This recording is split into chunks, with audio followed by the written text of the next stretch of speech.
பாருங்கள், நம்ம தொழு உரம் கட்டி வச்சுருந்தோம்ல, அது எப்படி வந்திருக்குன்னு பாருங்கள். நல்லா எல்லாமே பிளாக் கலராக வந்துருச்சு. அதனால் இது எல்லாத்தையும் எடுத்து கொஞ்சம் கொஞ்சம் அப்படி செடிக்கு போட்டு விடுங்க. போட்டு விட்டுட்டு நீங்கள் என்ன செய்யுங்க, தண்ணி ஊற்றி விடுங்க. நல்லா தண்ணி இப்படி ஊற்றி விட்டிங்கன்னா சரி, செடி நல்லா சூப்பராக வளரும். எல்லா பூவும் காயாகும். எல்லா காயுமே நல்லா பருசு பருசாக வரும். ரோஸுமே நிறைய மொட்டு விடும். அது மாதிரி இங்கே பாருங்கள் எப்படி வந்துருக்குன்னு பாருங்கள். மிளகாலாம் எவ்வளோ தரமாக இருக்குது பார்த்தீங்களா? மிளகா நம்ம கடையில் வாங்குற விட மிளகா இப்படி இருக்காது. இயற்கை உரம் போடுறதுனால இப்படி இருக்குது. இங்கே ரோஸ்லேயும் பாருங்கள் எவ்வளோ மொட்டு வந்திருக்குன்னு.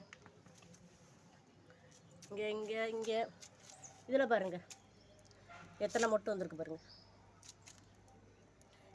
நிறைய 7-8 மொட்டுக்கிட்ட வந்திருக்குது.